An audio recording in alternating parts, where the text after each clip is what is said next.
A continuación, anochece en Buenos Aires, que no es poco.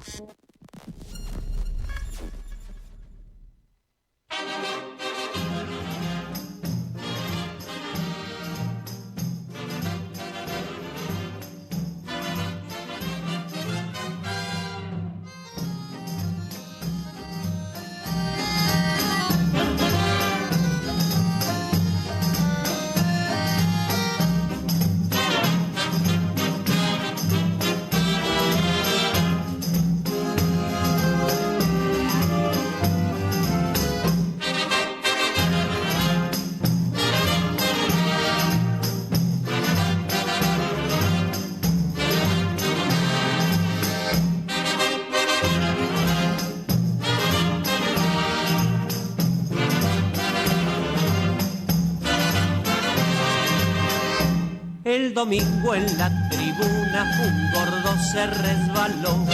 Si supieran la avalancha que por el gordo se armó, rodando por los tablones hasta el suelo fue a parar, mientras todos los muchachos se pusieron a gritar. Deben ser los gorilas, deben ser, que andarán por allí, deben ser los gorilas, deben ser, que andarán por aquí, deben ser los gorilas, deben ser, que andarán por allí, deben ser los gorilas, deben ser, que andarán por aquí.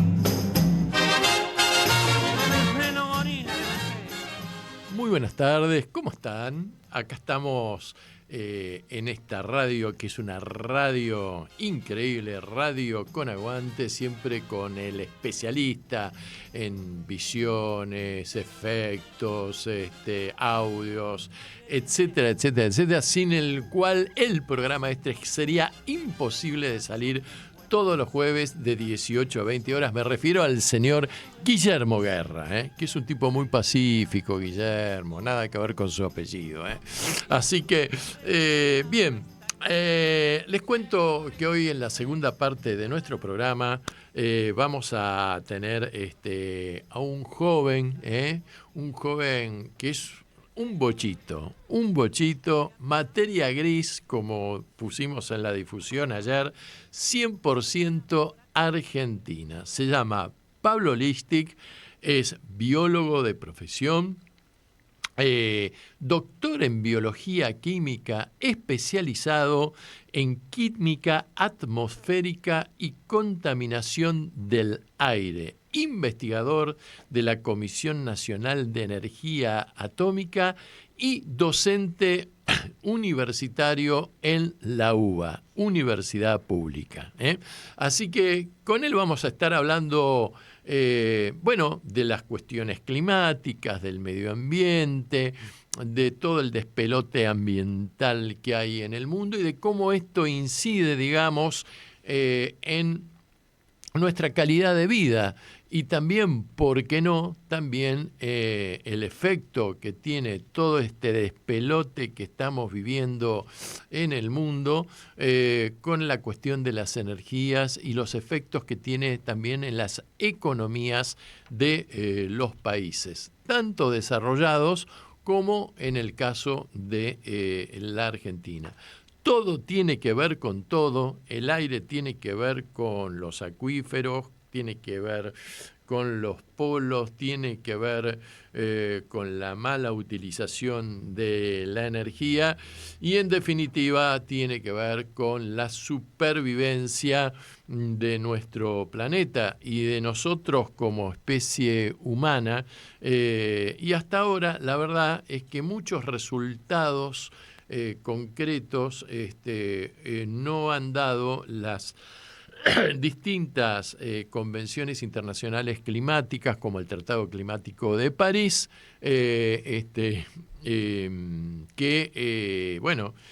o por lo menos los resultados o las metas que se fueron estableciendo no han sido cumplidas en tiempo y forma.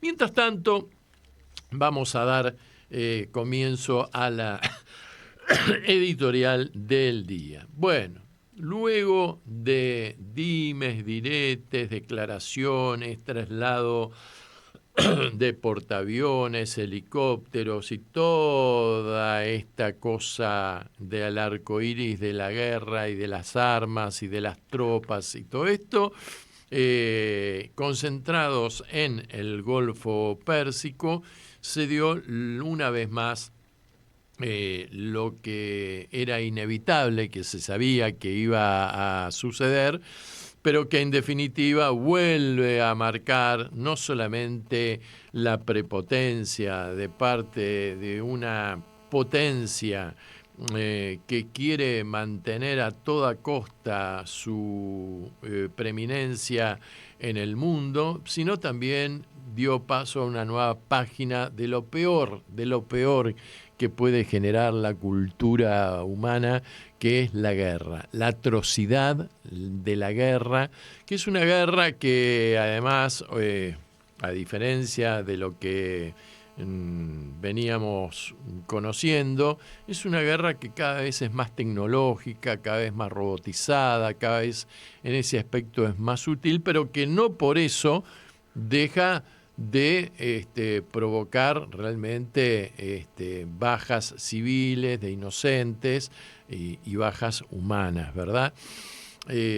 A diferencia de las épocas antiguas en donde las batallas y las guerras eran realmente carnicerías, en donde en el campo de batalla quedaban tendidos, no sé, 40.000 tipos hechos cadáveres. Esta es una guerra más bien, digamos, manejada por ingenieros, satélites, drones, misiles teledirigidos, computación, inteligencia artificial, espionaje llevado al más alto grado de desarrollo y donde también mueren personas que no tienen nada que ver. Porque sobre el fin del mes de febrero, Estados Unidos e Israel abrieron la caja de Pandora. Abrieron la caja de Pandora atacando a Irán, iniciando las acciones, moviendo las fichas de este ajedrez, cuya consecuencia final no sabemos cuál va a ser, pero atacaron el territorio iraní y atacaron una escuela, por ejemplo, ubicada en el sur de Irán, en donde fallecieron 180 personas. Entre ellas se calculan que por lo menos murieron 160 niñas que concurrían en ese momento a esa escuela.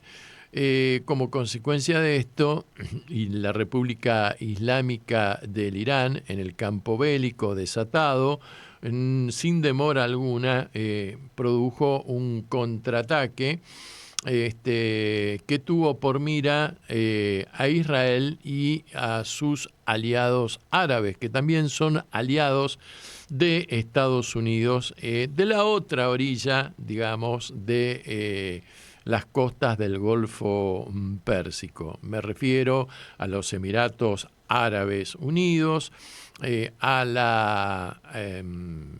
país más grande que está sobre esa orilla, que es Arabia Saudita, y lanzaron una serie de misiles que impactaron sobre todo sobre bases militares norteamericanas y también sobre algunos puntos estratégicos desde el punto de vista de la economía de esos países, como por ejemplo Amazon. Amazon, que definitivamente dejó de operar en la zona. También atacaron en Arabia Saudita a la considerada la mayor refinería de petróleo del mundo, Y también a través de un bote bomba se hundió un petrolero en el Golfo de Omán, que está ahí conectado mediante un pequeño estrecho con el estrecho de Hormuz, por supuesto. Mientras tanto, en la ciudad de Daman, que está ubicado al este de Arabia Saudita, las defensas antiaéreas derribaron una serie de drones iraníes para que se den una imagen del despelote que se ha armado en el mundo. Como consecuencia, además del cierre por parte de Irán de el estrecho de Hormuz, para que se den cuenta de las consecuencias económicas, por el estrecho de Hormuz pasan los buques que transportan el 30% del petróleo que consume en la República Popular China, y también aproximadamente un 15% del petróleo que consume la República de la India. Estamos hablando de dos economías importantísimas en el mundo. La economía china es la más importante, que además sabemos que China está metida en una guerra comercial con los Estados Unidos de Norteamérica, y la India está comenzando a despertar. Es una economía en el Asia muy importante, y nosotros sabemos, hemos tenido conocimiento reciente del poderío comercial indio, recientemente en la Argentina, como consecuencia de la licitación que ganaron para construir los caños sin costura, desplazando a Techint, o sea, a Paolo Roca, para continuar con la prolongación del gasoducto para trasladar el gas que produce Vaca Muerta. Además, como consecuencia de esto, de las acciones estrictamente bélicas, Irán impactó una base militar británica ubicada en la isla de Chipre, y también un hangar militar francés ubicado en Emiratos Árabes Unidos, lo cual llevó a que prontamente tanto la Gran Bretaña como la República Francesa coincidieran en mandar refuerzos, o sea, estamos hablando de naves, a la región, a los efectos de proteger a sus bases militares estratégicas en esa zona. Y además Macron, que al principio fue bastante timorato y discreto, salió declarando últimamente que Francia va a reforzar todo su aspecto nuclear y que tienen un submarino que es impresionante, dicen, y que este submarino ha sido mandado al extremo estrecho de Hormuz para custodiar a los buques petroleros que se desplazan por esa zona. La verdad es que en el ataque que se mandó y que dio inicio a las acciones, los Estados Unidos y la aviación israelí impactaron sobre la residencia o el lugar en donde se encontraba el líder supremo de la revolución iraní, Ali Khamenei, junto con su grupo de colaboradores, y lo hicieron de una forma, digamos, puntual, precisa, quirúrgica y devastadora, porque utilizaron misiles o bombas que devastaron, deshicieron prácticamente una superficie de aproximadamente 4 manzanas. Y que además, transformaron al líder en un mártir, que es un concepto muy particular que a los occidentales nos cuesta entender porque tenemos otra composición cultural, digamos, sobre el tema con respecto a los orientales. El martirologio en el Islam, en la religión musulmana, es una cuestión esencial. La medición del tiempo que tiene un oriental no tiene absolutamente nada que ver con la medición del tiempo de un occidental.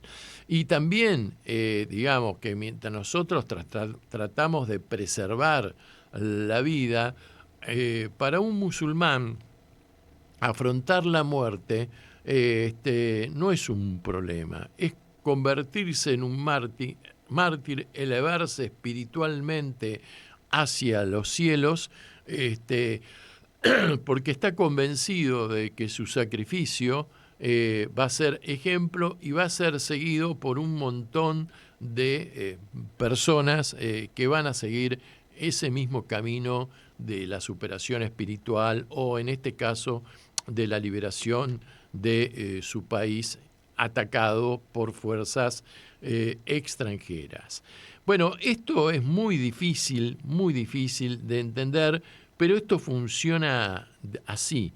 En este ataque no solamente murió el líder supremo Ali Khamenei, sino también unos 40 altos dirigentes de la cúpula, de la clase dirigente, de la cúpula política, digamos, de la revolución islámica.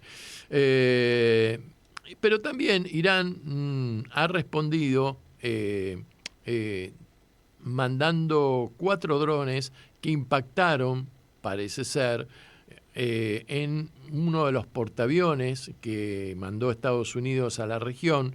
Me refiero al portaaviones Abraham Lincoln, que habría quedado seriamente escoriado como consecuencia de el impacto de estos drones. También Irán atacó con misiles a Israel, perforando nuevamente el escudo, cúpula de hierro, y atacando no solamente ciudades aledañas a la frontera, sino también al mismísimo centro en Tel Aviv, produciendo varias muertes civiles y también impactando, dicen, algunas bases u objetivos militares israelíes. Un hecho que llamó la atención de forma poderosa fue la circunstancia de que durante un lapso de 8-10 horas no se sabía en dónde estaba el primer ministro israelí, Benjamín Netanyahu, porque habrían alcanzado los misiles persas, habrían alcanzado la residencia o el lugar o las oficinas o el búnker, como vos quieras llamarlo, en donde se encontraba el primer ministro israelí, que prontamente fue sacado de allí y en una forma similar a lo que ocurrió en su momento cuando se produjeron en Nueva York el atentado de las Torres Gemelas, el presidente Bush en ese momento fue sacado de Estados Unidos, lo metieron en un avión y lo entraron a dar vueltas ahí por el aire en pos de su seguridad. Por supuesto que no lo sacan en un avión comercial, sino es un avión de la Fuerza Aérea preparado, que a su vez va custodiado por varios cazas y qué sé yo, porque Bueno, de repente cundió la noticia durante la semana que no se sabía el paradero del primer ministro israelí. Algunos lo daban por herido, otros lo daban por muerto, pero luego se supo que estuvo dando vueltas por ahí, por Europa. Israel queda cerca de Europa y parece ser que el avión en el que iba el primer ministro habría aterrizado para abastecerse en el Aeropuerto Internacional de Berlín. Y una cosa que llamó mucho la atención es que si de haber sido así si esto fue cierto, pesa sobre Netanyahu un pedido de captura de parte del Tribunal Penal Internacional por haber sido sentenciado por haber cometido delitos de lesa humanidad. Quiere decir que llamó la atención que si en el caso de haber tocado territorio alemán, ningún juez pidió su captura y detención. Pero, en definitiva, Alemania, y sobre todo esta Alemania conducida por un gobierno liberal, está alineada claramente en la OTAN y, por supuesto, que es un aliado estratégico de Estados Unidos y del Estado de Israel en Europa. Así que, de haber sido cierto esto, miraron para otro lado y se hicieron los tontos.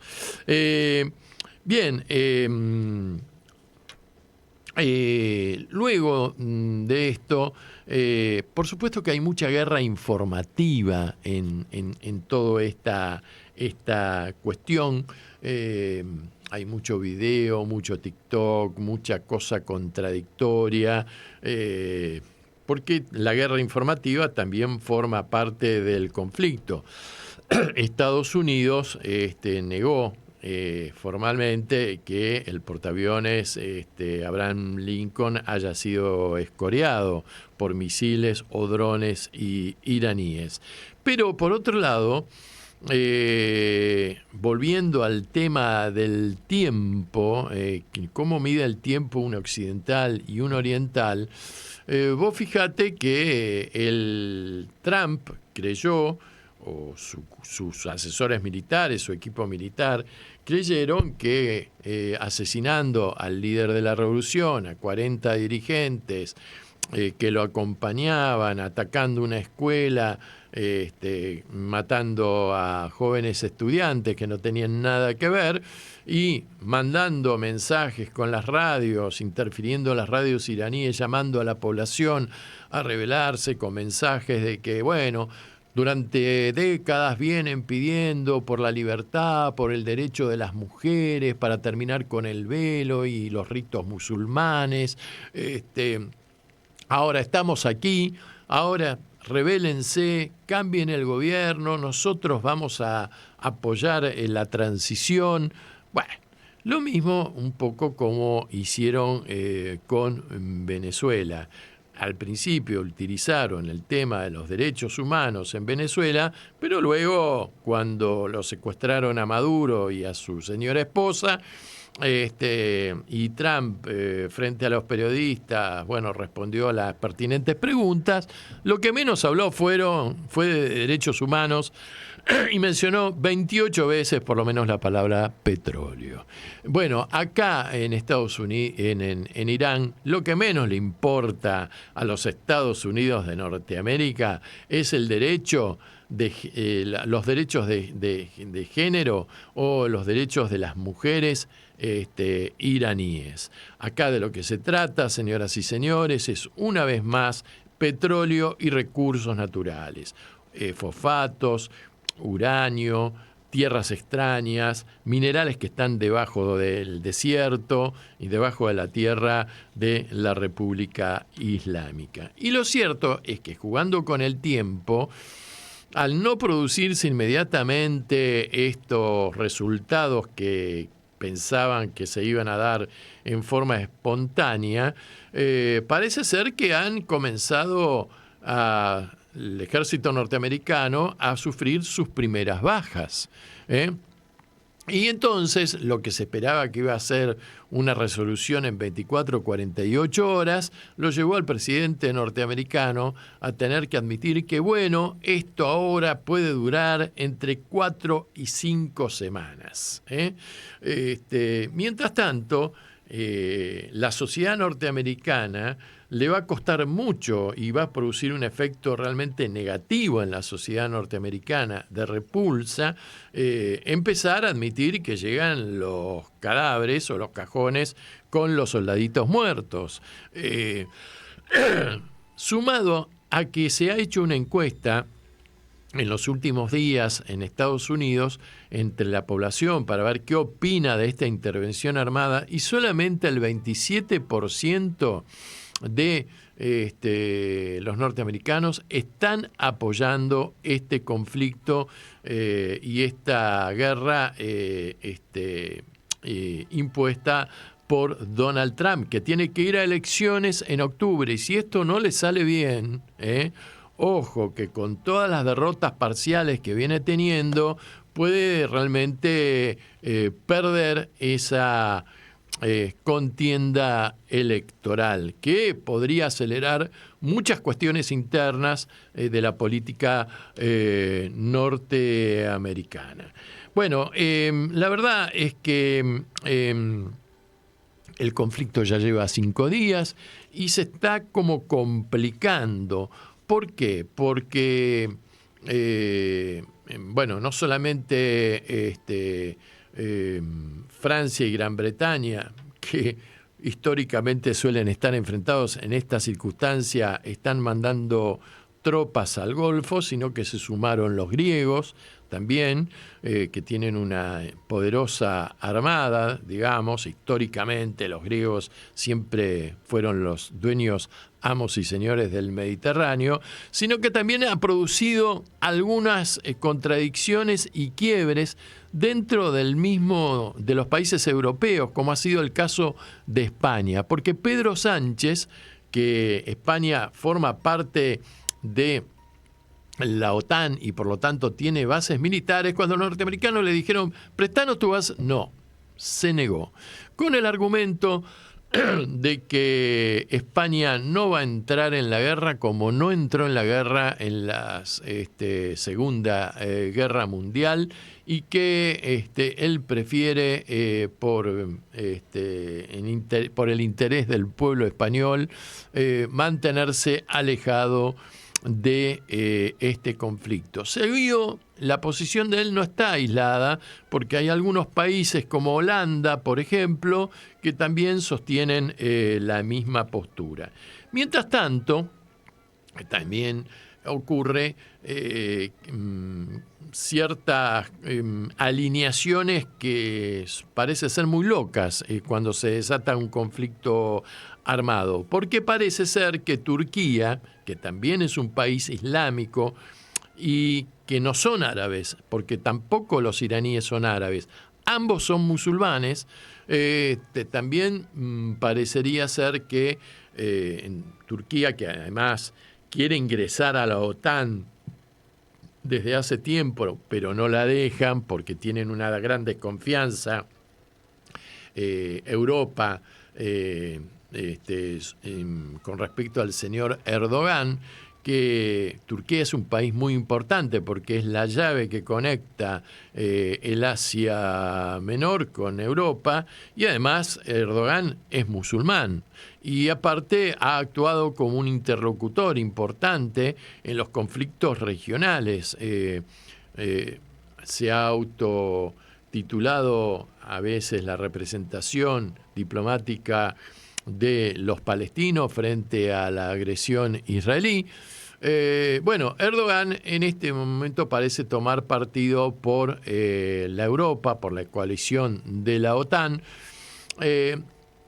Y Erdogan, que tiene a su vez un conflicto interno con los kurdos, en este momento los kurdos parecería ser que van a mandar una fuerza de infantería para producir una invasión terrestre en Irán. Los kurdos son tipos complicados porque es una etnia que se suele estudiar como una nación sin Estado, igual que los palestinos, nada más que son mucho más que los palestinos, son como 60, 70 millones de kurdos que están repartidos en Turquía, Siria, Irak e Irán.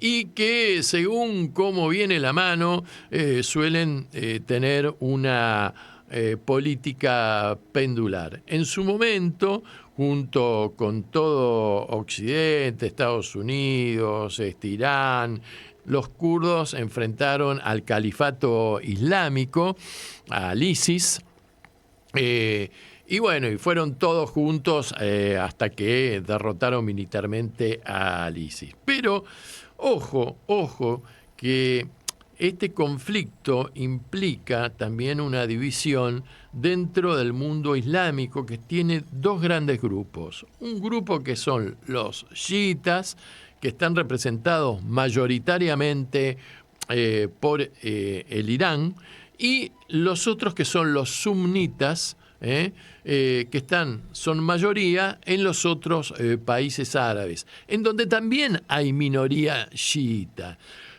Entonces, mientras la división se basa principalmente en la lectura e interpretación que hacen del Corán, mientras los iraníes dicen que reconocen al profeta Ali, que era amigo o yerno, era yerno del profeta Mahoma, y Ali aplicó directamente, no solamente lo conoció a Mahoma personalmente, sino que además aplicó sus principios así como decía Mahoma.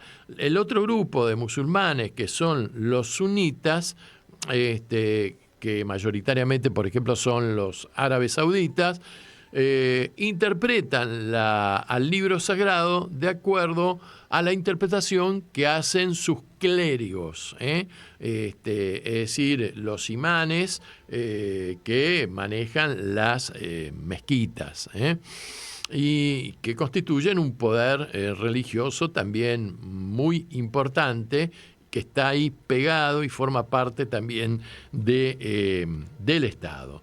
Bueno, el tema es que en Irán, si bien lo mataron, lo asesinaron a Ali Khamenei y a esta cúpula de 40 dirigentes de altísimo nivel que en el Estado iraní, prontamente, más allá de decretar 3 días de duelo por la muerte del mártir supremo, prontamente se buscó un reemplazante interino, que es el ayatolá ayatolá se llama Asimeza Arafi, que integra el Consejo de Liderazgo de la Revolución interina hasta que se reúna la Asamblea de Expertos, que está integrada por 88 clérigos, que van a elegir al sucesor definitivo como líder supremo de la revolución. Bueno, este hombre es muy interesante, te digo, no solamente porque es mucho más joven que Ali Khamenei, tiene 66 años, sino que además fue,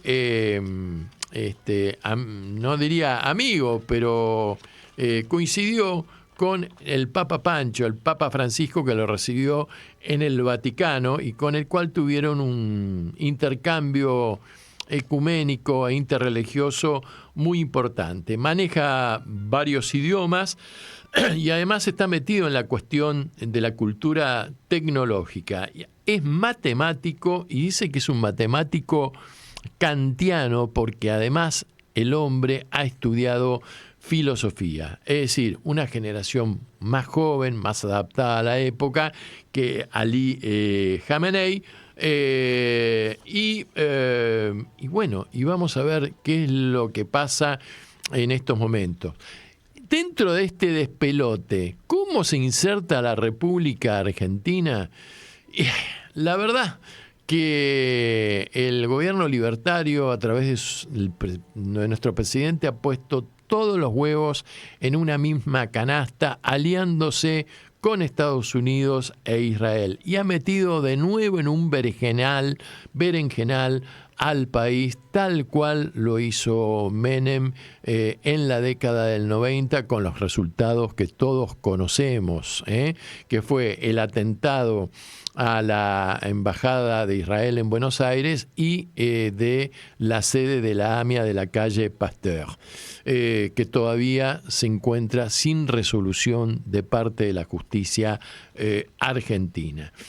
Y la verdad que Argentina, y además ha redoblado la apuesta porque últimamente ha circulado en el día de hoy que, como próximamente va a viajar Milei a Estados Unidos, va a ofrecerle a Trump que nosotros mandemos directamente soldados, aviones y nos metamos directamente en la guerra. La verdad que con los aviones que tenemos, los F-16, que no lo quiso comprar ni siquiera Zelensky, porque son chatarra disfrazada y pintada como nueva, pero que tecnológicamente son vetustos. Yo creo que el primer F-16 que pretenda volar en el Golfo le van a tirar raid como a los mosquitos y va a caer con un misilazo iraní. Es innecesaria esta política de alianzas que por la cual ha optado Javier Milei, porque en definitiva la Argentina no tiene nada que ver con este conflicto. La Argentina tiene dos comunidades, la judía y también la musulmana, porque seguramente que la comunidad específicamente iraní debe ser muy pequeña, pero no así la musulmana, que conviven perfectamente bien y van a seguir conviviendo perfectamente bien, cada uno con sus características, cada uno con sus fiestas religiosas, sus comidas, sus tradiciones, sus festividades, su forma de ser. Pero acá no hay un conflicto en la Argentina entre ambas comunidades como existen en otras partes del mundo, en donde gozan con ver muerto al contrincante. Para nada. Para nada. Hay barrios en donde inclusive las comunidades se cruzan, caminan juntos por la calle, se respetan y conviven. Y de eso se trata. Así que la Argentina, una vez más, está metida en una situación en donde hoy acaba de declarar Teherán que si le llegan a bombardear la embajada iraní en el Líbano, va a declarar y va a mandar ataques a todas las embajadas israelíes del mundo y, por supuesto, a las embajadas norteamericanas. Como consecuencia, además de esta guerra, te cuento que se metió también Hezbolá en el Líbano, apoyando a Irán, bombardeando la frontera israelí. Hezbolá forma parte del gobierno del Líbano, tiene ministros en el gobierno, tiene diputados que lo representan y tiene una milicia armada. Y también la resistencia islámica, que es la minoría chiita pro-iraní que está radicada en Irak, ha anunciado también que se va a meter en el conflicto bélico. La Argentina, la verdad, está totalmente desguarnecida, una vez más. Nuestros sistemas nuestros servicios de informaciones son muy berretas, poco efectivos, poco serios, y realmente es exponerlo al país a una situación innecesaria. Más allá de la politización que ya está teniendo el tema en sí, porque luego lo habrán visto igual que yo el domingo a partir de las 21 horas al presidente Javier Milei inaugurando la apertura 146 de la actividad parlamentaria de este año 2026, en un discurso y en una actitud que yo jamás la vi jamás la vi en un presidente de la República Argentina. Te digo que ha superado, pero mirá, hasta creo que Videla era más respetuoso en las formas que lo que fue el presidente Milei. Pero no obstante eso, el presidente ya anunció la politización de este tema, refiriéndose a la banca opositora, insultándola y adelantando el resultado del veredicto o de la sentencia que se va a venir en uno de los juicios para la reapertura del caso Nisman, que va a terminar condenando a la presidenta Cristina Fernández de Kirchner. Así que, esto es como consecuencia de una noticia que ha surgido hace pocas horas atrás, que tiene que ver con que 4 iraníes que están como exiliados en París habrían tomado contacto con algún medio y le habrían suministrado información que tiene que ver con información con la que contaba el fiscal Nisman, y que entonces esto motivaría la reapertura impulso de la causa. En fin, una cuestión muy, muy gris, que ha sido develada en este momento por La Nación Más. Bien, como consecuencia de esto, les propongo que escuchemos un audio, una música, vayamos a la murga, la murga, que es espectacular, ¿no? Como espectáculo, como letra, como música. Esta murga se llama La Cotolengo, y tiene que ver con una cargada, digamos, y una ironía y una crítica a la principal representación gremial que tienen los trabajadores argentinos. Me refiero a la CGT, que ha jugado un papel realmente deshonroso con respecto a la aprobación que tuviera en nuestro Parlamento, en ambas cámaras, la ley de modernización laboral o de esclavitud laboral. Y si alguna vez, digamos, en el peronismo, que está en una serie de crisis, a mi entender, en este momento, se habló de que la columna vertebral del peronismo era la clase trabajadora, me parece que esta CGT representa una columna seriamente afectada por lo que todos conocemos como artrosis. Así que escuchamos el chat CGT por la murga La Cotolengo. La aplicación que me sale se llama ya CGT. Inteligencia que me sale se llama ya CGT. Inteligencia artificial para mi clase social. Pregúntale qué hay que hacer si se quiere detener la caída del salario en el país. Pregúntale, chabón, por la jubilación que a los viejos los condena a morir. Voy a tipear la pregunta que hacen sobre el salario y la jubilación.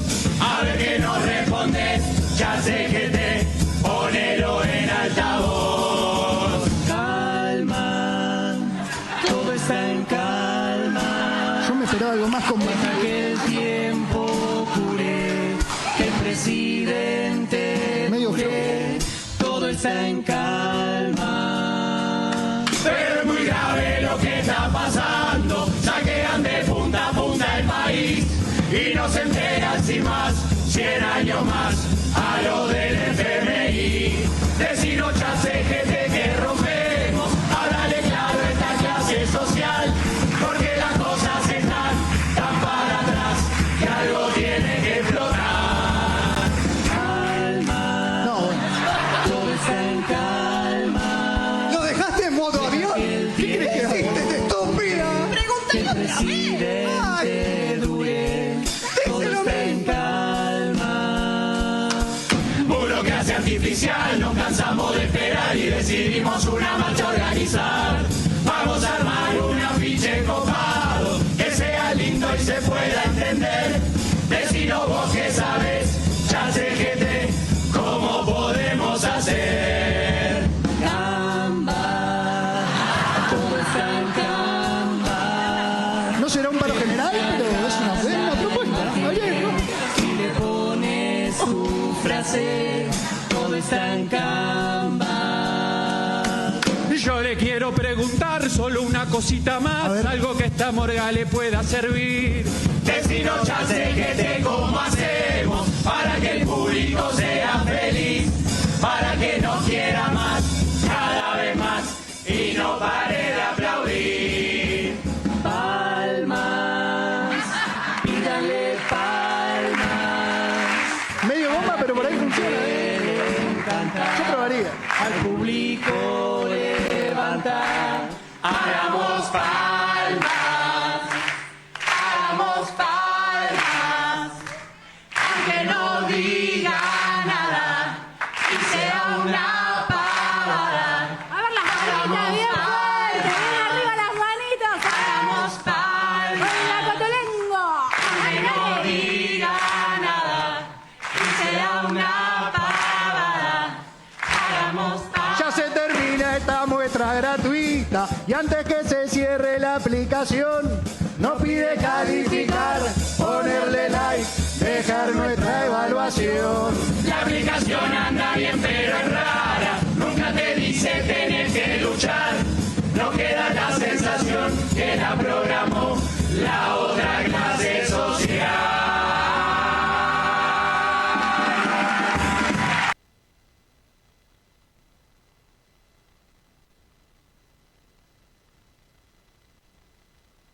Comienzo de espacio publicitario. Las abuelas de Plaza de Mayo necesitan nuestra ayuda para encontrar a los nietos. Con tu aporte podés colaborar en la búsqueda de todos los que faltan. Por más abrazos, por más encuentros, hacé tu donación. www.abuelas.org.ar. Sumate a la programación de Radio Con Aguante. Distintas piezas de realidad conforman este proyecto colectivo de comunicación. Vos también podés ser parte. Entrá en www.radioconaguante.com.ar para recibir más información. Tu proyecto necesita aire.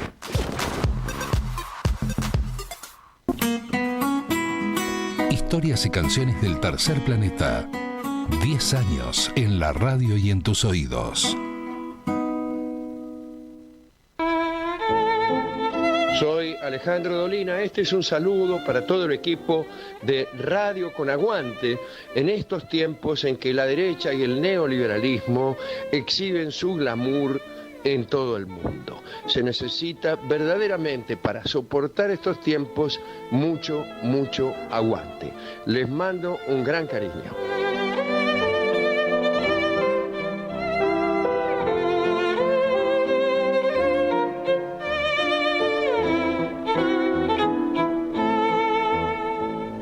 Radio Con Aguante. ¿Te imaginas un complejo cultural con pisos hechos de tapitas de gaseosas, con paredes de madera reciclada y un deck en la terraza hecho con desechos plásticos y cáscara de arroz? Vení a Border, el primer teatro sustentable de Argentina, en pleno corazón de Palermo. Godoy Cruz 1838. www.border.com.ar. Búscanos como @teatroborder. ¿Necesitas hacer un trámite en la provincia y tenés dudas? Llama al 148, el servicio gratuito del gobierno de la provincia de Buenos Aires, para que accedas a la información que necesitas, sin vueltas. Llámanos de lunes a viernes, de 8 a 20 horas, al 148 o al 0800-777-0148. También podés usar la versión para personas con discapacidad desde www.gva.gov.ar, haciendo clic en el botón del 148 accesible. Provincia de Buenos Aires, más cerca todos los días. Fin de espacio publicitario. Anochece en Buenos Aires, que no es poco, para que la radio comunique y la memoria sea un ejercicio.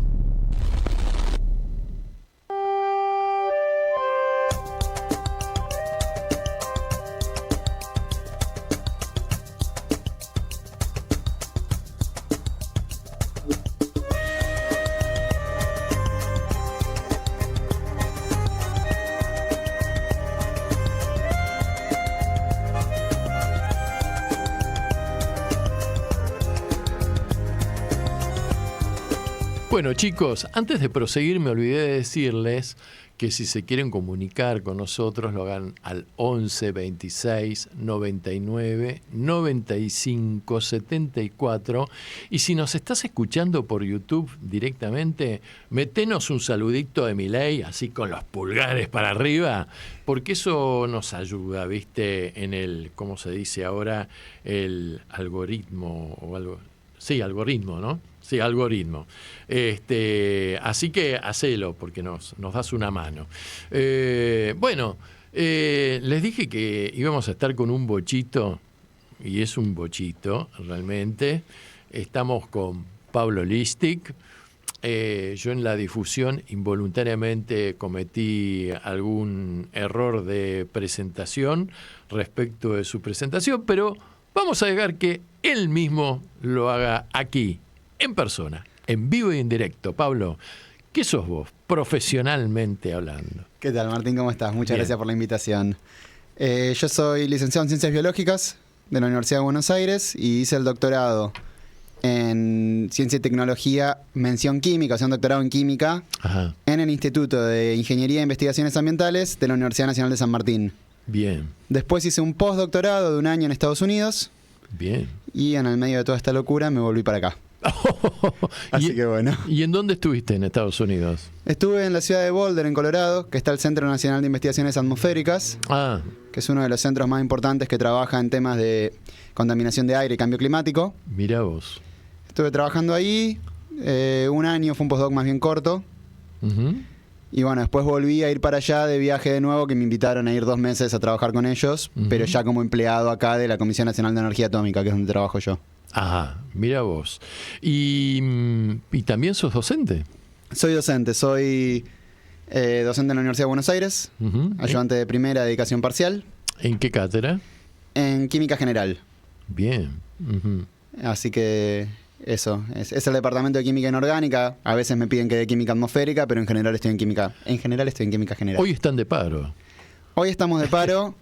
Y como asamblea interclaustro y como asamblea docente también, con todos los gremios, en este caso una unidad entre los distintos gremios, estamos pidiendo el paro por tiempo indeterminado hasta que se cumpla la ley de financiamiento universitario y nos devuelvan el 50% de salario que hemos perdido en estos últimos 2 años. Ajá. Que es algo que se votó en el Congreso 2 veces, se vetó, se resistió el veto y el gobierno nunca aplicó. Claro. Es increíble que la Universidad de Buenos Aires, con todo este despelote que está teniendo, siga siendo una universidad de excelencia, ¿no? En el continente y muy bien rankeada entre las miles que hay en el mundo, ¿no? Sí, es una universidad que siempre está en el top 10 de América Latina y es una universidad que ha estado varias veces en el top 100 mundial. Ahora hubo un descenso que tiene que ver con que se le ha recortado un 30% del presupuesto. Claro, claro. Pero sigue estando rankeada. Creo que en el último ranking había salido 6ª o 7ª, dato a chequear. Estaba en el top 10, pero no me acuerdo el número exacto. En la región. La verdad es que es una universidad que se sostiene en base al trabajo de muchos docentes que trabajan más allá del salario. Por amor a la docencia, no hay otra. Pero bueno, esto lo que va generando es cada vez más expulsión. Seguro, claro. Bueno, y decime una cosa, Pablo. La profesión que has elegido, tu especialidad y todo esto, está muy relacionado con el tema del medio ambiente, la pureza del aire, la calidad de la vida, el cambio climatológico que hay en este momento en el planeta, que es negado por algunos sectores en el mundo. O sea, está muy relacionado con la ecología, ¿no? En definitiva, como algo general, digo, que abarcativo. ¿Por qué elegiste esto? La realidad, cómo terminé en esto, fue casi de carambola. A ver. Yo me acababa de recibir de biólogo. Sí. Pensaba en ese momento, después la realidad me llevó a otro lado, que no quería hacer un doctorado, que quería ir a algún tipo de industria. El tipo de industria que había no me cerraba por un tema ambiental. Mucho de lo que había para biólogos en ese momento era trabajar en desarrollo de transgénicos. Uh-huh. Y mandé un mail a un amigo que estaba en la Comisión Nacional de Energía Atómica y le digo, ¿qué hay en la Comisión Nacional de Energía Atómica? ¿Hacen algo? Me dice, mira, algo bien para biólogo no, pero vos hiciste un poco de física, trabajás hace mucho en un departamento de química. Mándame tu CV, se lo voy a presentar a mi jefa. A ver qué le parece. Ajá. Entonces se lo mandé, se lo presentó a su jefa y su jefa me llama a una reunioncita, nos reunimos. Me dice, bueno, vos sos biólogo, pero trabajaste mucho en química y trabajaste un poco en física. Capaz nos podés servir para dialogar con los médicos, que hemos trabajado mucho con los médicos. Ajá. Porque el biólogo está un poco más cerca de eso. Ellos vienen todos del lado más de la física o de la química. Claro. Y bueno, me presenté a una beca del CONICET, con ella como directora, quedé seleccionado. Mira. Eso no lo deciden en la Comisión Nacional de Energía Atómica, eso lo decide una comisión aparte de expertos. Sí. Y ahí empecé. Y ahí seguí, hice todo el doctorado ahí, después me fui a Estados Unidos y después volví de nuevo para ahí. Ajá. Che, y decime, ¿y así en tu familia, hay una tendencia o alguien relacionado con este tema o algo así? No con el medio ambiente. Mis padres son profesionales los dos, mi papá es arquitecto, mi mamá es ingeniera química, pero trabajó siempre en sistemas, o sea, nunca trabajó en temas... Creo que trabajó unos meses en temas más químicos, apenas terminó su carrera, pero prácticamente nunca. Yo decidí estudiar ciencia también, en realidad había empezado en economía, después me cambié. Y bueno, una cosa fue llevando a la otra, tenía una preocupación ambiental importante y eso terminó un poco en que trabaje en contaminación de aire, que es mi especialidad. Ajá. Y tenés un hermano también que es profesional. Tengo un hermano, mi hermano es programador. Es programador. Estudió ingeniería informática en la Universidad de Buenos Aires y trabaja como programador. Che, pero vos también en algún momento estuviste relacionado con la cuestión natural de los parques nacionales argentinos, ¿no? Así es, sí. A ver, sí. contanos, que es una historia linda esa. Cuando tenía 17 años, acababa de terminar la secundaria. Ajá. Mandé un mail también a un parque nacional en el sur, Parque Nacional Perito Moreno, que no es el glaciar Perito Moreno, está también en Santa Cruz, pero es un parque bastante más aislado. Ajá. Y pregunté si tomaban voluntarios. Me dijeron que sí. Y me fui allá a trabajar de voluntario, estuve 2 meses y medio. Como es un parque muy chico, ahí uno no trabaja solamente atendiendo al turista, que pasa más con el voluntario de un parque grande. Claro. Cuando digo chico no me refiero en tamaño, me refiero en cantidad de turismo. Como para que se hagan una idea, en ese parque entraba en toda la temporada más o menos lo que entraba en el Parque Nacional Los Alerces en un día. Uf, bien. Y bueno, era un parque, éramos 9 personas en 115.000 hectáreas. Y estuve Chiquito. ahí 2 meses y medio. Sí, yo siempre decía, la casilla en la que dormía era muy chiquita, pero el patio tenía 115.000 hectáreas. Claro, claro. Y yo creo que esa fue una parte importante de que me pasara biología. Yo me había inscrito antes para estudiar economía en la UBA. Mira vos, mira. Así que así fue. Che, ¿y qué tal tu experiencia en parques nacionales? Yo fue un antes y un después. Creo que cambié mi carrera por eso. Seguramente no me hubiera dedicado a las ciencias naturales si no fuera por esa experiencia. Fue la primera vez que me tuve que enfrentar también a resolver mis problemas básicamente solo, porque siempre había vivido con mis padres. Claro. Y sí, creo que no hubo vuelta atrás después de eso. Mira vos, fue muy definitorio la cuestión. Sí. Vos sabés que esta semana estuve leyendo una noticia triste para mí, que es que luego de los incendios, primero que se reactivó algún incendio en los Parques Nacional Los Alerces, pero además que luego de los incendios, bueno, que se dieron durante el verano, parece que ahora se están comprando las hectáreas a $6 cada hectárea, quemada, ¿no? Qué cosa, ¿no? Sí. No lo había escuchado, no me sorprende, pero es una noticia muy mala. Es una noticia preocupante, ¿no? Preocupante, sí. ¿No? Así que, bueno, les propongo que escuchemos, y te propongo escuchar, échala ya la presentación así personal para que la gente te ubique. Vamos a escuchar música. Vamos a escuchar, mira, Chaya de los Pobres. Si usted alguna vez no conoció un pobre, la canción esta le va a hablar sobre los pobres. Chaya de los Pobres por Lucía Albarracín, que es una cantante marplatense, canta muy lindo y es un ritmo nuestro, argentino, norteño, folclórico. Chaya de los Pobres, y nos volvemos a encontrar para seguir hablando con Pablo Lustig.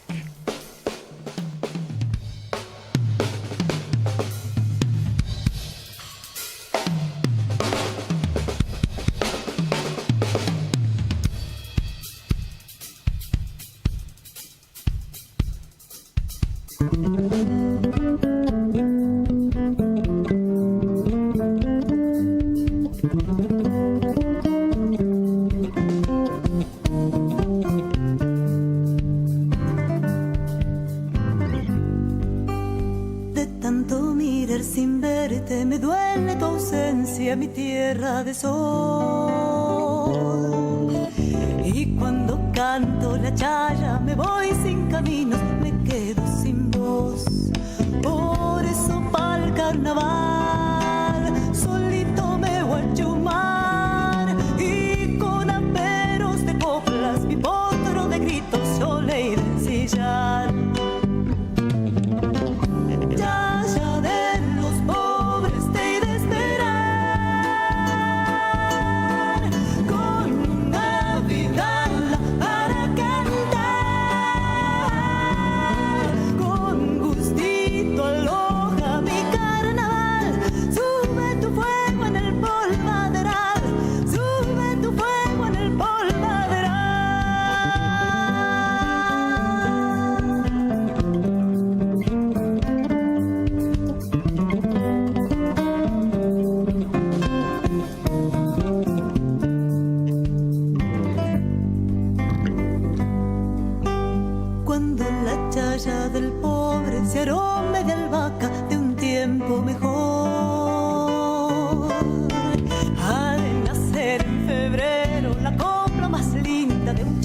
Cantor, por eso pa'l carnaval con todo me voy a chumar, y con aperos de coplas mi potro de gritos yo le iré a ensillar. Ya de los pobres te iré a esperar, con una vidala para cantar.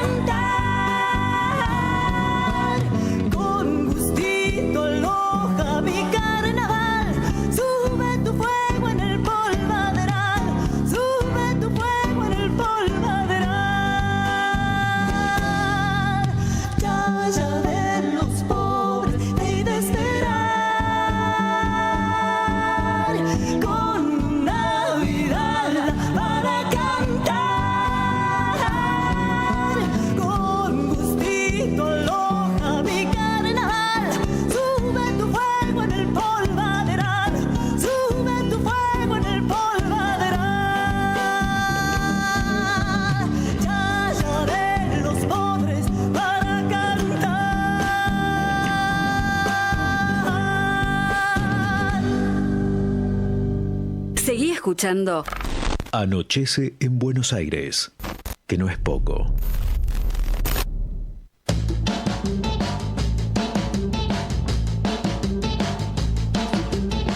Bueno, aquí estamos nuevamente.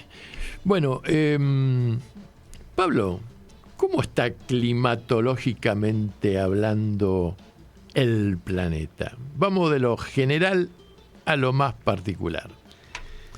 Digo, para presentar el tema, ¿no? Sí, o sea, desde un punto de vista climático, el cambio climático se está sintiendo cada vez más. Se vio ahora que estaba un poco mal medida cuánto había crecido ya el nivel de agua y que creció más que lo que suponíamos. Ah, más todavía de lo que se calculaba. Sí. Ningún país está llegando a lo que se llaman el compromiso nacional, nacionalmente determinado, que es cuando un país dice, bueno, yo emito tantos contaminantes que calientan el planeta. Ajá. Eso en jerga le decimos dióxido de carbono equivalente, porque no es solo dióxido de carbono, hay otras cosas. Yo emito tanto, me comprometo a bajarlo de esta manera. Sí. En general, los países no lo están cumpliendo, e incluso si lo cumplieran, lo que se comprometieron los países es insuficiente para frenar el problema. Eso es una realidad. En el hemisferio occidental venía bajando bastante, ahora en Estados Unidos, bueno, con la situación política está volviendo a subir. En algunos otros lugares también estaban disminuyendo bastante. China estaba disminuyendo bastante con la electrificación. Pero bueno, así todo no alcanza y las consecuencias de eso ya se están viendo. Se está viendo un aumento de lo que llamamos eventos extremos. Ajá. Que eventos extremos es todo, porque esto es algo que a la gente lo confunde. La gente dice, ¿cómo puede ser calentamiento global si hay una tormenta fría? No, cuando vos tenés calentamiento global, los extremos son todos más fuertes. El frío extremo es más frío. Ajá. Lo que pasa es que ocurre menos seguido. Okay. Y la temperatura en promedio, a lo largo de 30 años, es cada vez más alta. O sea, yo puedo tener un año que sea frío. Ajá. Y el calentamiento sigue pasando. Lo que importa es lo que pasa en el promedio de mucho tiempo. Claro. Y lo que estamos viendo es eso, que el problema se sigue agudizando. Los países no es que no toman ninguna acción, es que las acciones que toman son insuficientes. Ajá. Pero se toman acciones, no es que ninguna. Bueno, después hay cosas que va a haber que ver cuáles son las consecuencias de esta nueva guerra. Las consecuencias de la guerra de Ucrania se estima que fueron bastante negativas. Es un poco difícil saber porque ningún ejército de ningún lugar del mundo te dice cuánto están emitiendo. Eso es un secreto militar y no lo hace ninguno. Así que bueno, un poco es eso. Yo digo, porque uno cuando lee las noticias y todo esto, o se informa y dice... Che, tiraron todas estas bombas, estos misiles, estas cosas que tiran en el océano, estas pruebas nucleares que hacen los coreanos de aquí, los coreanos de allá, en la década del 70 los franceses en el atolón de Mururoa, en el Pacífico, tiraban bombas atómicas para ver si funcionaban o no. Este proyecto que dijo ayer Macron, el presidente francés, que está mandando un submarino para custodiar a los petroleros y que ese submarino puede hacer explotar el mundo porque tiene una capacidad nuclear. Digo, caramba, si este es el proyecto, la propuesta del estadista de la cuarta potencia del mundo, qué mal que estamos, ¿no? Todo esto debe producir un quilombo en los mares, en los pobres bichos que viven en los océanos. Se deben desorientar, digo yo, deben morir, qué sé yo. Yo supongo que una bomba que cae en el mar produce una cosa expansiva, ¿no? Sí, mata mucho. No quiere decir eso que necesariamente caliente el planeta. Sí, o sea, por ejemplo, hay gente que se ha dedicado a estudiar, mucho esto se hizo en la época de la Guerra Fría, lo que pasaría en el caso de lo que se llama un invierno nuclear, sí, que es una guerra nuclear masiva.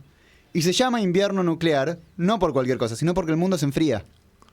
Porque, ¿qué pasa? Levanta tanto polvo, que el polvo, la mayor parte del polvo es gris, es beige, es blanco, refleja la luz solar.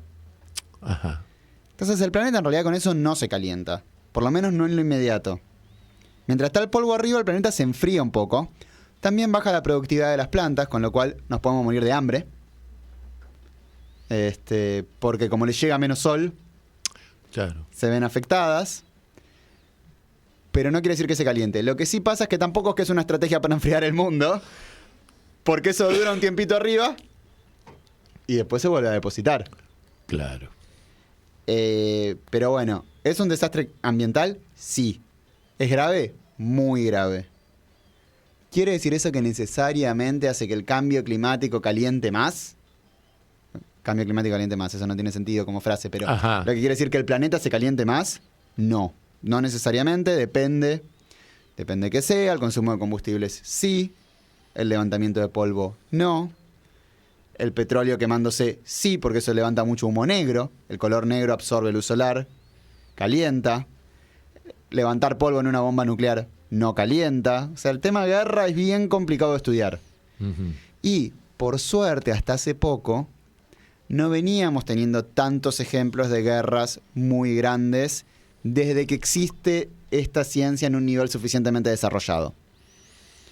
Últimamente la situación se está poniendo más complicada. Es un laboratorio que prefiero no tener. Es una duda con la que puedo convivir. Ajá. Pero bueno, no... Se sabe mucho sobre las consecuencias, no se sabe todo. Ajá. Ajá. Hay cosas todavía que están en estudio, digamos. Sí. Ajá. Claro, como siempre, los hechos se desencadenan y el hombre que desencadena el hecho no sabe muy bien las consecuencias y después las estudia, ¿no? Y por ahí las estudia un poco tarde, ¿no? Sí. Qué cosa, ¿no? El ser humano, ¿no? Qué bichos raros que somos, ¿no? Sí, muchas de estas cosas se van a saber en el mediano o largo plazo, porque además, de nuevo, mi especialidad en realidad es la contaminación de aire, lo inmediato, o sea, es Sí. qué va a pasar, qué nos pasa en una semana, qué nos pasa en 2 semanas, pero cuando hablamos de cambio climático hablamos de promedio de muchos años. Claro. Entonces, las consecuencias en serio se van a saber en la medida en la que pasen algunos años después de esto, Ujú. y se puedan medir cuánto de esto duró y cuánto de esto no duró.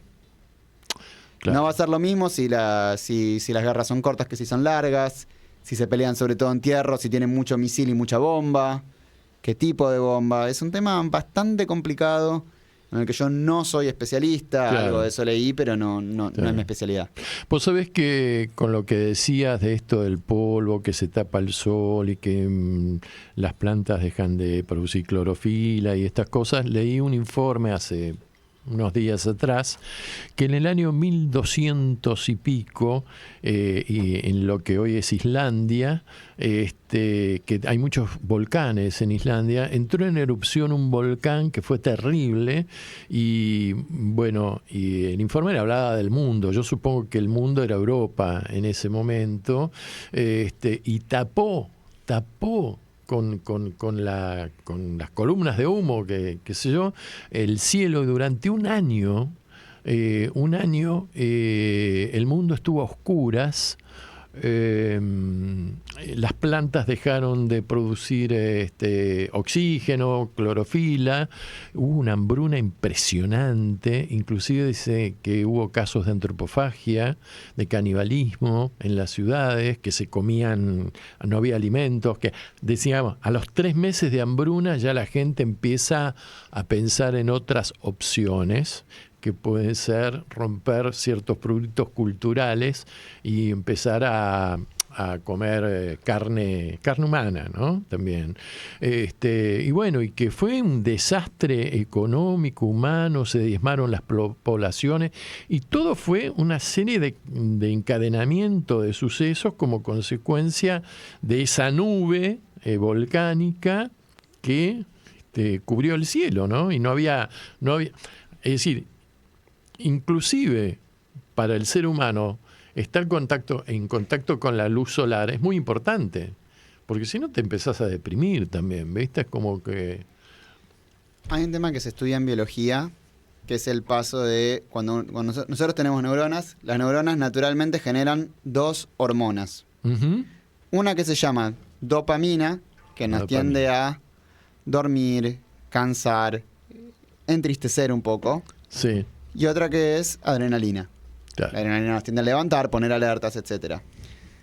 Hay estudios, los estudios que yo leí por lo menos, estos los leí durante la carrera, yo no me dedico más a la biología, o sea que puede que atrase esta información. Se hicieron en ratas, pero cuando cambia el ciclo de luz y oscuridad, cambia la cantidad de neuronas que tenemos que generan dopamina respecto a las que generan adrenalina. Ajá. Entonces literalmente te volvés, fisiológicamente te deprimís. Claro.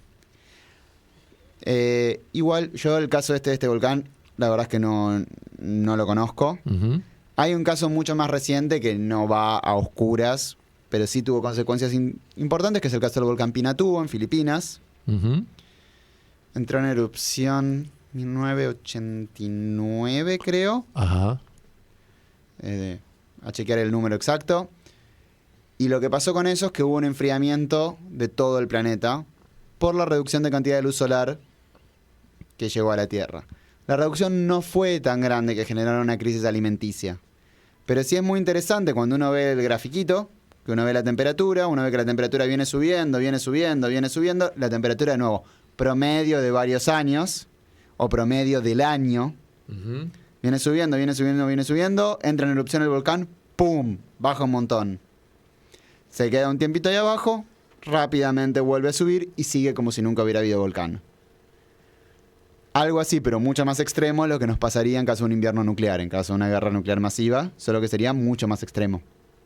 Claro. Vos sabés que eso... El caso del volcán Pinatubo, un comentario más, es un caso que fue tan importante que la gente lo sigue estudiando. Mira. Yo tenía una amiga allá en Estados Unidos que sigue publicando artículos científicos estudiando lo que pasó en el caso del volcán Pinatubo. Pinatubo. Sí. Porque se usa mucho, porque hay mucha gente con planes de lo que se llama geoingeniería. ¿Qué es eso? Bueno, ya que no estamos llegando a lo que tendríamos que hacer para frenar esta catástrofe, ¿qué podemos hacer activamente para reducir el aumento de la temperatura global? Entonces dicen, bueno, por ejemplo, podemos inyectar sulfato en la estratosfera. ¿Por qué eso? Porque es lo que hizo el volcán. Y sabemos que enfría.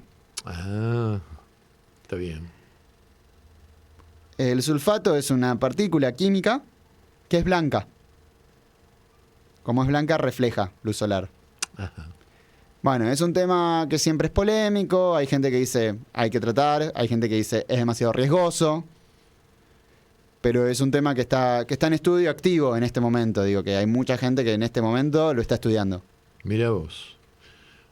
Vos sabés que cuando decías esto de la adrenalina y qué sé yo, a mí me ocurrió hace un tiempo, estaba en París, ¿no? París, bueno, es la ciudad luz, hay canciones de amor de París siempre, ¿no? Pero yo me llegué a deprimir en París porque estuve una semana sin sol. Sin sol, era todo gris, todo nublado, frío y además con lluvia, ¿viste? ¿Vos sabés que me llegué a deprimir, loco? Dije, ¿qué me está pasando? ¿Viste? Y el otro día estuvimos con una persona de nuestra... en una reunión estuvimos una persona de nuestro conocimiento que vivió en Canadá. Y ella nos contó... Yo me fui de piba con mis viejos a Canadá. Bueno, Canadá tendrá cosas muy desarrolladas, ¿no? Pero yo me puse feliz cuando volví a la Argentina porque estaba archirrepodrida del frío, de la nieve, de la falta de sol, de la calidez, ¿no? ¿No? Sí, en Argentina tenemos toda gente que lo vive en nuestro sur. Claro. Que vive el frío, que vive la falta de sol en invierno, porque en verano tienen mucho. Y bastante. Sí. Sí. Pero sí. Claro. Y eso te va también marcando el carácter de una población, ¿no? De una cultura, ¿no? Por algo, qué sé yo, los nórdicos europeos se van a Portugal, a Grecia, a España, ¿no? Son felices con el sol mediterráneo, ¿no? Claro. Sí. Así que, bueno, vamos a escuchar de nuevo un temita y después te voy a preguntar que nos traduzcas en castellano sencillo qué es lo que significa la fórmula o las letras PM2,5 y IQ Air. Y bueno, y con respecto ya a la contaminación del aire, específicamente hablando. Bueno, vamos a escuchar a un grupo argentino, una banda argentina que se llama Gatti Video. Gatti Video interpreta este tema que se llama Gualicho, son argentinos, hacen fusión entre indie, pop y punk. Y suenan así. Y nos encontramos.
va a hacer?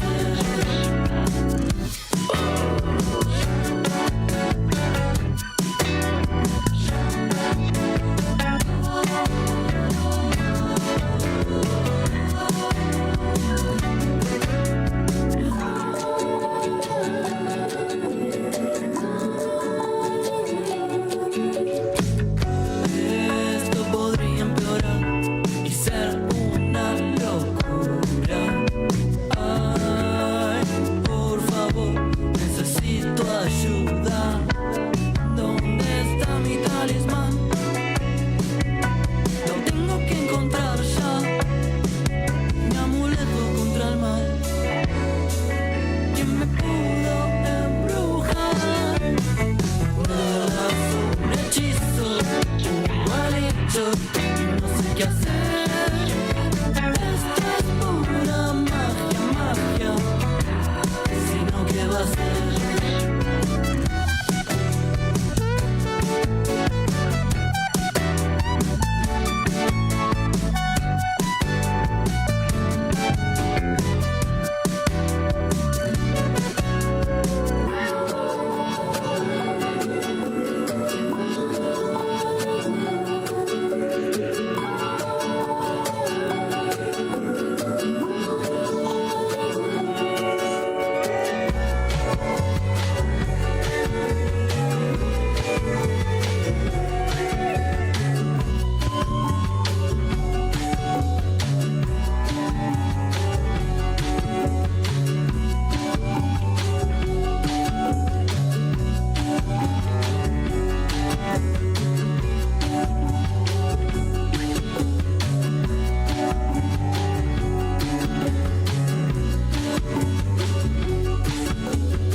Estás escuchando Anochece en Buenos Aires.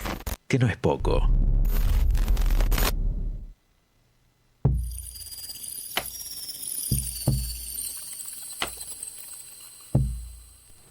Bueno, acá estamos con nuestro amigo Pablo Listi, que nos está explicando cosas muy complicadas, pero en forma sencilla. Bueno, Pablito, a ver, hay una medición, no sé, un valor, ¿verdad?, que se llama PM2,5 y que es utilizado para tratar el tema de la calidad del aire. ¿Qué es el PM2,5 en cristiano? Primero digo lo que quieren decir las letras y después lo explico. Dale. PM2,5 sí. Eso es la sigla en inglés de lo que es el material particulado con un diámetro menor a 2,5 micrones. Ok. ¿Vamos a traducir eso? Sí. ¿A algo que se entienda? Sí. En el aire uno tiene distintas cosas. Tiene gases. Ajá. Y tiene cosas que pueden ser sólidos o líquidos también, que están flotando en el aire. Ajá. Polvo, hasta agua, ¿no? Que forma nubes, etcétera. Sí, sí. Humo, etcétera. Sí. El polvo y los líquidos, sólidos y líquidos, eso se llama aerosol. Aerosol. O material particulado. Cuando el material particulado es muy chiquito, un micrón es una milésima parte de un milímetro, o sea, entran 1000 micrones en un milímetro. Cuando eso tiene un tamaño, un diámetro de la particulita, que sea menor o igual a 2,5 micrones, cuando la partícula tiene un diámetro menor o igual a 2,5 micrones, sí, ahí le decimos PM2,5. Eso es, o PM2,5. Eso es Particulate Matter, en inglés, 2,5. Bien. Y así tenemos distintos. Podemos hablar de PM10, que es menor a 10 micrones. PM1, que es menor a 1 micrón. Pero el 2,5 es uno que se usa mucho, que se mide mucho, y que de alguna forma te indica cuántas de estas particulitas tenés en el aire. ¿Por qué nos importan estas particulitas? A ver. Porque pueden pasar al torrente sanguíneo. O sea, cuando las respiramos, entran por nuestra nariz, van a nuestros pulmones, y las que son muy pequeñas pueden entrar hasta el torrente sanguíneo. Por eso nos suelen importar las que son chiquitas, no suelen importar más que las grandes. Claro. porque son más nocivas y además porque duran mucho más tiempo en el aire. Las partículas que son muy grandes, ¡pum!, se depositan, se apoyan, quedan en el suelo. Sí, sí. Cuanto más chiquita es la partícula, más tiempo puede permanecer en el aire. Las que son muy chiquitas crecen un poco en general porque chupan agua, se pegan a cosas, etc. Pero puede durar más tiempo. Pongo un ejemplo. Se detectó varias veces en el Amazonas PM 2,5 proveniente de incendios en África. Habían viajado. Viajaron por el aire, cruzaron el Atlántico, llegaron al Amazonas. Mira. Ese es un ejemplo claro de por qué nos importan las partículas chiquitas. Claro. Y estas partículas chiquitas entonces son, esta medición o esta forma es utilizada para estudiar o medir la calidad del aire. Es uno de los contaminantes importantes cuando se estima la calidad de aire. Dependiendo del lugar del mundo en el que estés, es el que más importa o no. Por ejemplo, en nuestro país, todo lo que es PM es muy, muy importante en toda la zona árida del país. Ajá. Súper, mega importante en Bahía Blanca, por ejemplo. En Bahía Blanca es uno de los contaminantes que realmente importan mucho. Ajá. Suelen medir más PM10, o sea, van un poquito más grande. Pero bueno, es un contaminante que importa mucho. Nosotros en CONEA, en el techo de nuestro edificio, hemos medido varias veces. Y el gobierno de la ciudad también mide el PM10 en realidad de nuevo, no tanto el PM2.5. En otros países se mide mucho más el PM2.5. Ajá. Nosotros sí medimos el PM2.5 en el techo del edificio. Chile mide mucho eso. Chile tiene muchos problemas de contaminación de aire. Sí, porque está Santiago, ¿no? Sobre todo. Sí. Está en una depresión hecha. Sí, exactamente. Es uno de los contaminantes importantes. Dependiendo del lugar del mundo en el que estés, es el más importante, es el segundo, es el tercero. Dependiendo de dónde estés vos. Y en esta contaminación del aire, ¿cuáles son los factores que inciden para que se contamine el aire? Y respiremos un aire impuro. ¿Sabes que el otro día entré en la compu así y entonces cuando abro la PC, viste que abajo te aparecen la hora, la luminosidad, qué sé yo? Decía contaminación del aire. Alta, no sé qué decía, pero le dije a mi mujer, che, mirá, ahora aparece la contaminación del aire acá. Interesante, ¿no? El tema. Sí, hay dos cosas. Una es, ¿por qué te la informan? Te la informan porque en general la idea es, si la contaminación de aire está alta, disminuir un poco el deporte, no salir a correr afuera. Si está muy alta, que en Buenos Aires no suele pasar, porque es una ciudad chata y ventosa, no muy ventosa, pero de vientos moderados que tienden a limpiar. Sí nos pasa igual cuando hay incendios en el delta, quema de pastizales, etcétera, que vieron que se pone la ciudad toda medio gris. Sí, y que te pican los ojos porque llega algo, llega el humo, ahí, el famoso humo. Claro, ahí sí nos pasa, pero en general, en líneas generales, Buenos Aires es una ciudad que está no tan mal. Pero sí pasa en otras regiones del país. No, yo antes mencionaba Bahía Blanca, que es una de las ciudades que son más serias a la hora de medir la contaminación de aire. Claro. Entonces, en ese caso, cuando tenés contaminación alta, si es muy alta, el mensaje es cerrar puertas y ventanas, recircular el aire, no hacer deporte afuera, etcétera. Si la contaminación de aire está más baja, hacer deporte afuera, ventilar, todo lo contrario, ¿no? ¿En qué cosas influyen en que tengamos contaminación de aire alta o baja acá, en la ciudad de Buenos Aires? Sí. Fuente enorme de contaminación de aire, autos. Camiones, sobre todo los camiones, en realidad, camiones colectivos, tránsito pesado. Energía, producción energética, el polo en Dock Sud, etcétera, las plantas de producción energética. Esos son las fuentes principales. Y después, por supuesto, a nosotros nos llega mucho cuando hay de nuevo incendios de pastizales en el delta, etcétera. ¿Qué cosas nos limpian? La lluvia limpia mucho. Ajá. Y el viento, que saca para afuera. Claro. Hay que ahí hacer una salvedad, que es que cuando lo saca el viento, no es que la contaminación desaparece, es que se va a otro lado. Que puede ser el río, puede ser otra zona, puede ser otra población, etcétera. No es que desaparece automáticamente. En otras ciudades del mundo hay otros factores que influyen mucho. Por ejemplo, en el estado de Colorado, donde estuve trabajando yo, mucho era el fracking. Y mucho eran también los incendios forestales. Ajá. En nuestro sur, muchos son los incendios forestales. Claro. En las zonas áridas muchas veces es el polvo que se levanta con el viento. Mira. Y el polvo no es solo el polvo de un desierto, de una zona muy árida, también es el polvo de la calle, que también se levanta con el viento. También.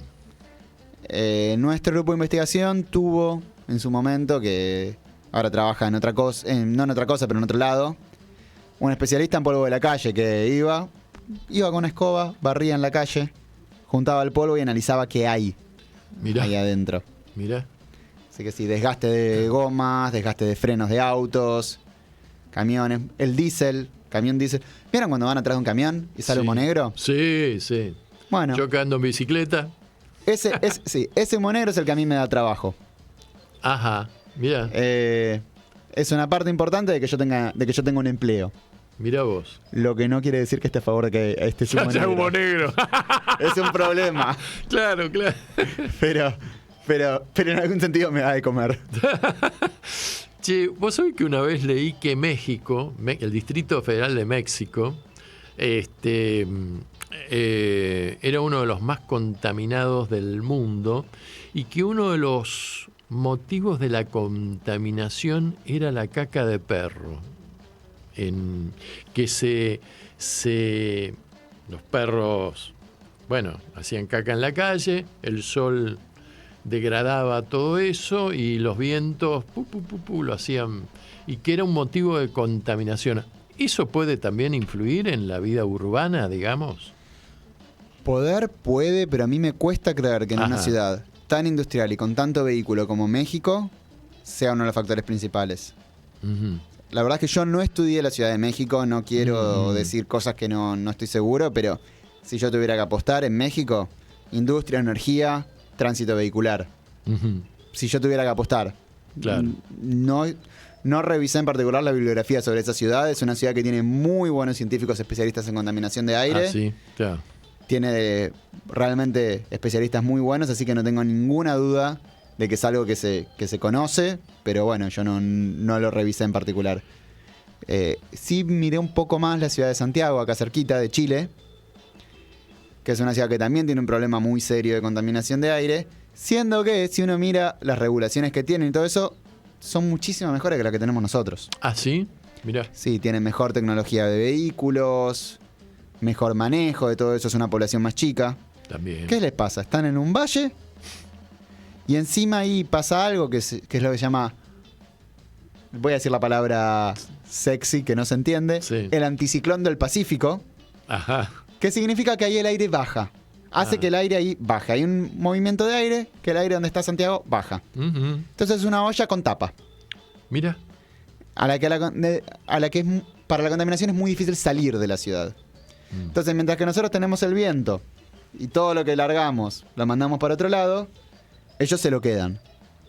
La verdad es que Santiago y Chile en general tiene científicos muy buenos estudiando este tema, gente realmente de primer nivel, me permito decir tanto humano como profesional. Uh-huh. Pero bueno, es un problema muy complicado de resolver porque le jugó en contra la geografía. Claro. Mirá vos. Vos sabés que según una encuesta que hizo una empresa suiza, IOR, en el año 2021, hubo en el planeta 8,1 millones de muertes prematuras en todo el mundo como consecuencia de la contaminación del aire. Es importante esto, es un número, ¿eh? Sí, según la Organización Mundial de la Salud, la contaminación de aire es el problema que afecta a mayor cantidad de población en el mundo. Uh-huh. El problema siempre es que es un poco difícil de medir esto de la muerte prematura. Porque en general uno no se muere de contaminación de aire. Uno se muere de un paro cardíaco, un cáncer, etcétera, que tal vez no se hubiera generado si el aire no estuviera contaminado. Pero cuando uno ve el acta de defunción, no dice contaminación de aire. Claro. Dice cáncer de pulmón, dice problema cardiovascular, dice paro cardíaco. Hecho traumático, no. Sí, paro cardiorrespiratorio no traumático te ponen en la fórmula. Claro. Está. ¿Hubiera ocurrido ese paro cardiorrespiratorio o no? Y es un poco difícil de saber. Hay análisis que se hacen para más o menos tener una noción. Hay un estudio muy famoso que se puede entender. Si hablan inglés lo pueden buscar. Se llama Estudio de las 6 ciudades de Harvard. Que estudiaron 6 ciudades a lo largo de mucho tiempo. Y estudiaron como 1000 personas en cada una de esas 6 ciudades a lo largo de toda su vida. Y vieron a qué edad se moría la gente. Y lo relacionaron con la contaminación de aire, les dio una línea recta. Pero bueno, es un poco difícil a veces de evaluar. Claro. Dicen que las ciudades más contaminadas del planeta se encuentran en el Asia, en Pakistán, en la India, por ahí. Que América Latina ha hecho grandes progresos últimamente. Y bueno, no sé cómo estará la situación en África y en Europa. Supongo que sí, debe ir a la vanguardia, tal vez, ¿no? Del tema de la contaminación. En Europa se ha mejorado mucho. Las emisiones europeas han bajado mucho. En Asia depende en dónde. En China la verdad es que se viene mejorando mucho. China sigue siendo una zona muy contaminada. Sí. Sigue siendo un país muy contaminado, pero se viene mejorando mucho. India tiene algunos de los niveles de contaminación más altos. Es una población muy grande, muy industrial, también con mucha cocina a leña, mucha estufa de estiércol, que son cosas, mucha leña también para calentar y para comer, claro, que es algo que también contamina mucho. Y además mucha industria. Claro. Todas esas cosas, por supuesto, que generan mayor contaminación. Claro. En África está subiendo en general, no en todos lados. Ahí también en América Latina tenemos una ventaja, que es que no usamos casi carbón para generar energía. Hay unas pocas plantas que usan, pero relativamente poco si se compara con la mayor parte del mundo. Y el carbón es lo que más contamina. Sí. Para generar energía. Nosotros prácticamente no lo usamos. Se usa muy, muy poquito. Entonces, sí. Hay regiones que están mucho peor. En general igual, mucho del problema también se concentra en el hemisferio norte porque la población humana es mucho más grande. No quiere decir eso que en el hemisferio sur estemos bien. Yo decía, Santiago de Chile es una ciudad muy contaminada, acá Bahía Blanca es una ciudad que tiene problemas, en grandes partes de África hay muchos problemas, en Buenos Aires a veces hay cuando hay quemas, no todo el tiempo, pero bueno, sí es cierto que en donde más población tenés y más industria tenés, tiende a haber mayor contaminación. Seguro. Es un tema así. Claro.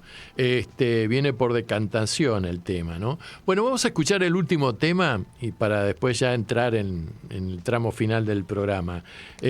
¿A vos te gusta Rosalía? Me gusta. ¿Te gusta Björk? No sé si lo mencioné. Björk.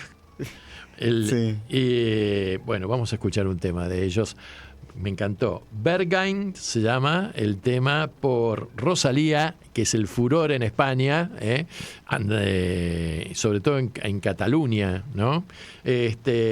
Bochum y If Tomorrow, en este tema que se llama Berghain y suena así. Estás escuchando Anochece en Buenos Aires. Que no es poco.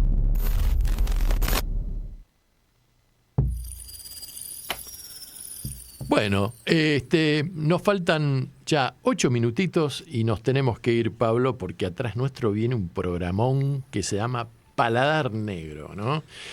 Si te gusta la música afro, todo así, afrodescendiente, es el programa para escucharlo porque siempre tiene un invitado, un número en vivo.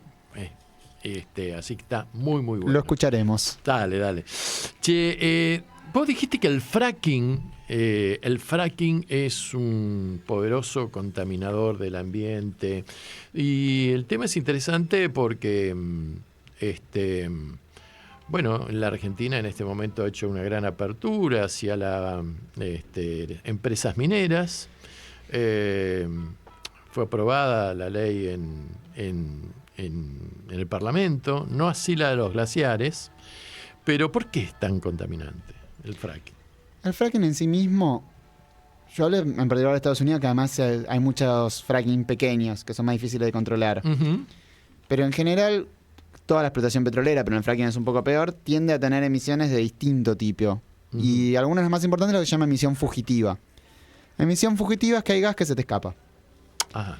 Y se te escapa no porque seas tonto y lo dejes escapar, sino porque a veces no te queda otra, a veces empieza a levantar presión en algún lugar y hay que largarlo, a veces se incinera en la medida que se larga, eso se llama una antorcha, a veces se ventea, eso significa que se deja salir, porque tener una explosión es peor. Claro. Y a veces simplemente se te escapa porque hay juntas que pierden, porque los caños no son perfectos. Eso pasa en todo el mundo, es algo que se evalúa, las emisiones fugitivas. Aparte, el proceso en sí mismo es un proceso que también requiere energía, que también es complicado. En el fracking necesitas fracturar la roca para poder sacar el petróleo y el gas. En particular, cuando son proyectos grandes, como sería el caso de Vaca Muerta, hay un poco más de posibilidad de tener un cierto control de lo que se hace. Si la empresa trabaja bien, si son serios, etcétera, se puede hacer. En el caso nuestro de Vaca Muerta, la verdad es que no sabemos cuánto se emite o no, porque o no se está midiendo, si se está midiendo es una información que yo no tengo. Claro. Digo, no quiero decir que no se está midiendo, porque puede ser que YPF, que las empresas que explotan lo midan, eso no lo sé. Puede ser que lo midan y lo intenten para controlarlo, pero bueno, no lo conocemos bien. Yo esperaría que haya bastante emisión ahí de metano, que metano es lo mismo que famoso que emiten los pedos de las vacas. Y bueno, eso contamina y calienta el planeta. Claro, claro. Y decime, ¿qué relación hay entre el fracking y la contaminación del agua? ¿Y cómo todo esto, si tiene alguna conexión con la contaminación del aire? En la contaminación del agua, la verdad es que no sé bien. Bien. Es un tema en el que no soy especialista. Tiendo a pensar que puede haber ahí filtrados del agua, porque se usa agua para hidrofracturar la roca, pero la verdad es que no quiero hablar de cosas de las que no soy experto. Con la contaminación del aire es un poco lo que yo decía, salen gases del mismo proceso de transporte de petróleo, ni hablar de si tenés en cuenta todos los camiones que llevan y que traen cosas, etcétera, que eso también contamina y también se cuenta para la empresa. Pero bueno, es un poco las emisiones en sí mismas del proceso de fracking, más la del proceso de materiales de construcción, etcétera. Claro. Y decime, ¿cómo, a ver, hasta ahora las convenciones climáticas de París y esto, se reúnen los tipos, hablan, bla, bla, bla, bueno, macanudo. No se han venido cumpliendo los objetivos en tiempo y forma que se propusieron en estas convenciones climáticas. Toda esta situación que tenemos problemática en el mundo desde el punto de vista ambiental, ¿se puede revertir? Revertirla es difícil. Requeriría un compromiso y un sacrificio económico, etcétera, que es complicado. Claro. Lo que podemos hacer es sacar el pie del acelerador. Eso sí es algo que se puede hacer. Revertirla requiere estar dispuesto a hacer esfuerzos y sacrificios que yo en este momento no veo que haya voluntad política en casi ningún lado de hacer. Pero lo otro sí. Sacar el pie del acelerador, seguir bajando las emisiones, etcétera, es algo que es viable y que algunos países lo vienen haciendo. En mi opinión, demasiado lento, pero lo vienen haciendo. Porque hay quienes dicen, por ejemplo, que es muy fácil hablar de la economía familiar, la producción familiar, sobre todo en el tema agropecuario y qué sé yo, y que si no fuera por los agrotóxicos y fertilizantes producidos por los laboratorios, no habría la cantidad de alimentos en el mundo para poder satisfacer, a los miles de millones de terráqueos que lo habitamos. Mirá lo que me estás tirando cuando quedan 3 minutos. Es una discusión complicada. Sí. Es una discusión que también tiene mucho que ver con cómo es la producción en sí misma. Yo no quiero de nuevo hacer afirmaciones en temas en los que no soy especialista. Sí. La producción extensiva ha aumentado la productividad agropecuaria.